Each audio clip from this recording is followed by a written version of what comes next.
Thanks for stopping by. My name's Lloyd, and today we're going to do a classic jazzy sort of 12-bar blues. There's lots to learn here, so I'll just jump right in. The melody, this is written by Thelonius Monk. It's called Blue Monk. It's a 12-bar blues. Unfortunately, with this chart here that's out of the real book, it shows the sections in 3 measures at a time, which is sort of weird. Because the phrases happen in 4 measures, and it's usually 4 measures. So you'll have to put up with that. I'm going to use a play-along track in this video as well, and so it'll look a little different when we get to the play-along track. So let's just start with the melody. It's a fairly simple melody, and we're going to play it in open position.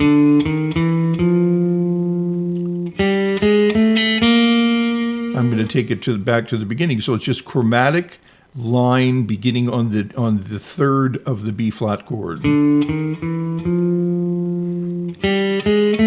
Same chromatic line beginning on the 3rd of the E flat. And then we have this line that repeats itself. And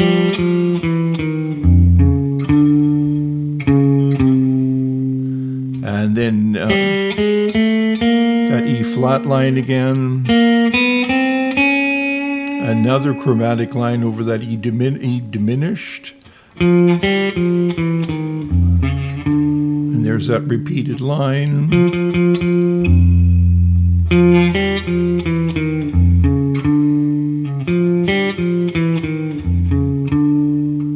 Okay, so let's take it from the top slowly. I hope my reader is reading. Yes.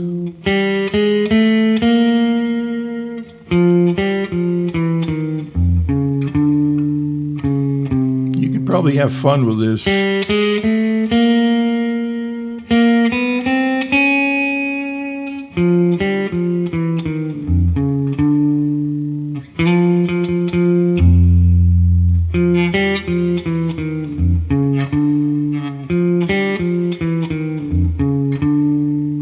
Okay, cool.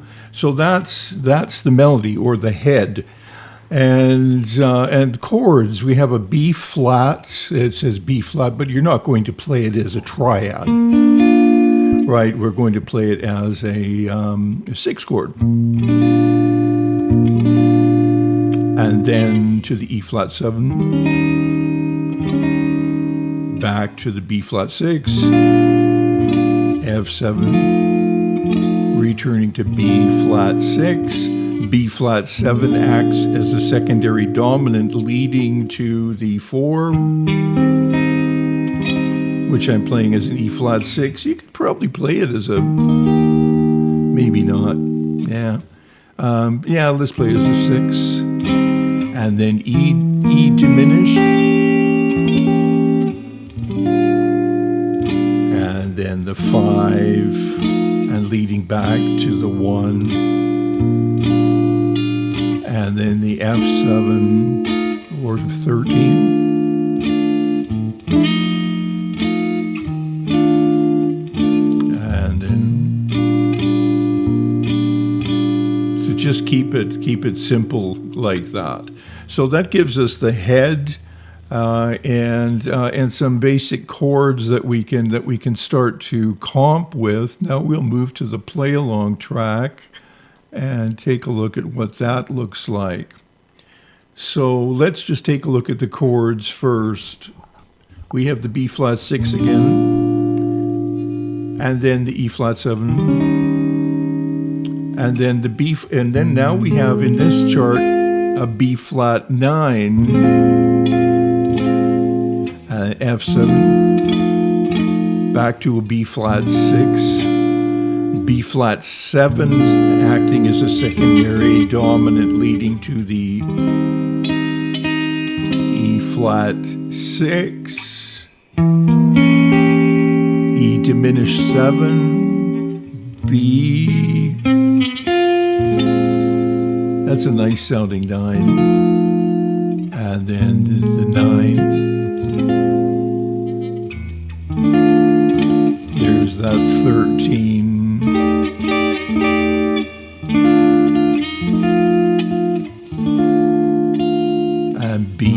flat.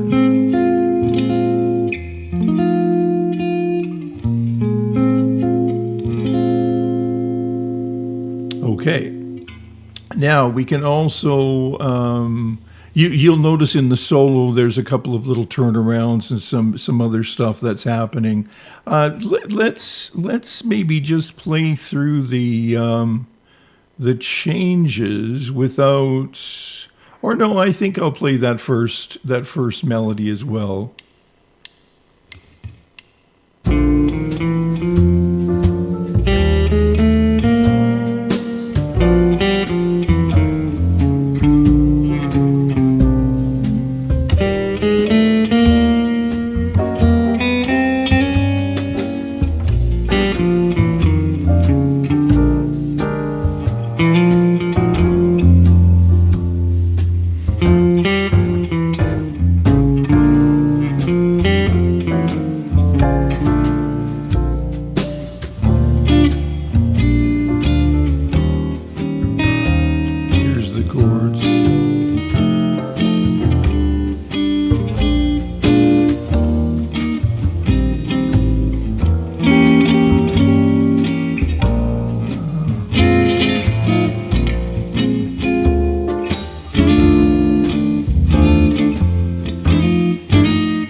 And then we're back to the top. You get the idea.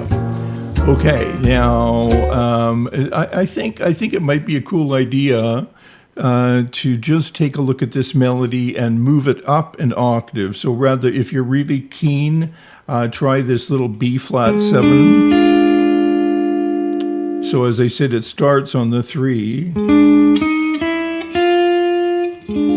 See? Then going to the E flat.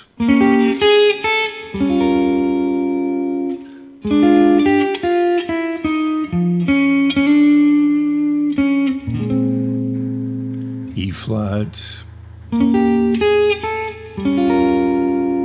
Diminish.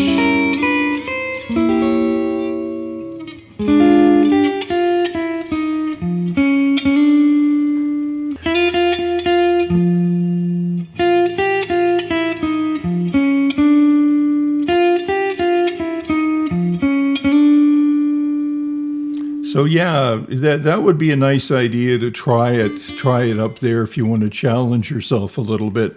So you don't have to move all over the fretboard. You can just get these little triads underneath your fingers. There's also another way of thinking too, like for instance with the B flat 9, right?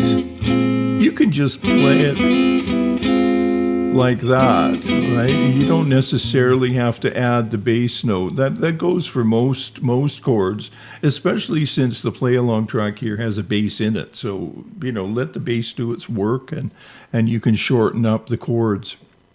Okay, so that gives you another melodic idea, playing how to play the melody idea in sort of a chord melody style.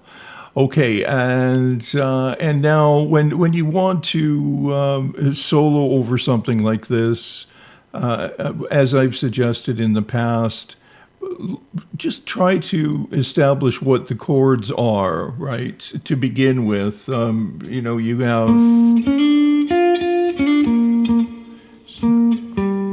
there's my 6.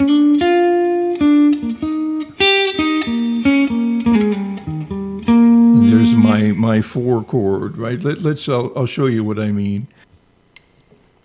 You can just keep the solo real simple and just define the chords.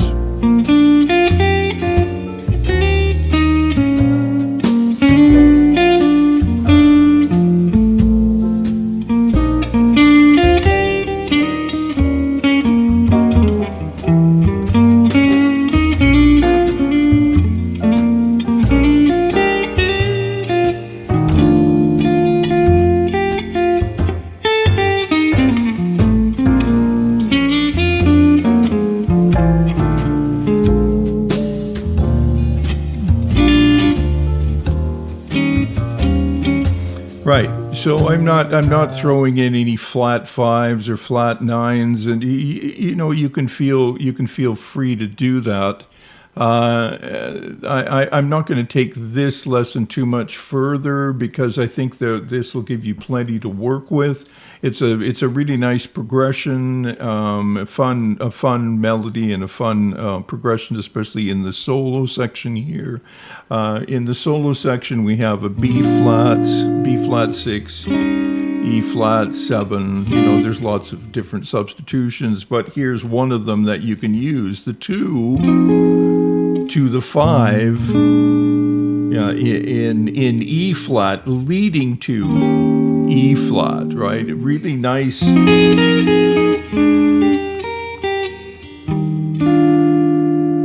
Right, 2, 5, and 1, and passing diminished, and then back with that secondary dominant leading to the 2.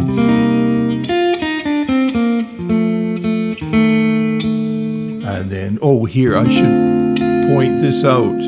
I noticed in this chart there they've got a D flat diminished seventh. That I would call that out. It is a D diminished seventh. The chromaticism happens not in the bass but in the other voices. Still D, and then the B7. Now you've got that nice B7 with an augmented 11th, which is the same as a B7 with a flat 5. Right, so we have the movement here.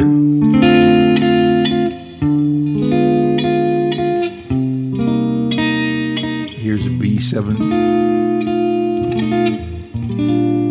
That's nice. That's nice movement.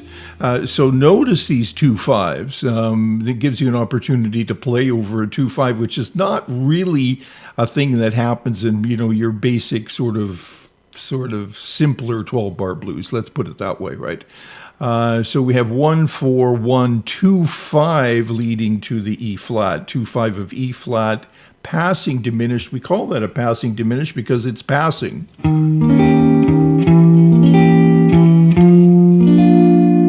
Right, that E passes to the F, which is the 5th of the B flat chord, and then secondary dominant leading to the 2s.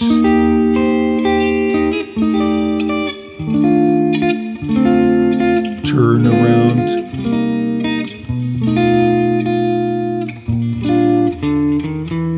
And so on. So there's a ton to do there, and I really more than anything, I just wanted to introduce that cool little head and see if it becomes an earworm for you, because there's lots to learn in the way that movement is happening. It's very chromatic, and it's not something you hear in simpler, in blues tunes that are not in the jazz genre, right? We do have some, despite the fact that the lines are simple, they're very cool and they're very effective. Okay, that's about it. I'll link this stuff in the description. Comments, I really appreciate them. If there's other stuff you'd like to hear, let me know. So thanks for stopping by. I hope that was a help to you, and see you soon.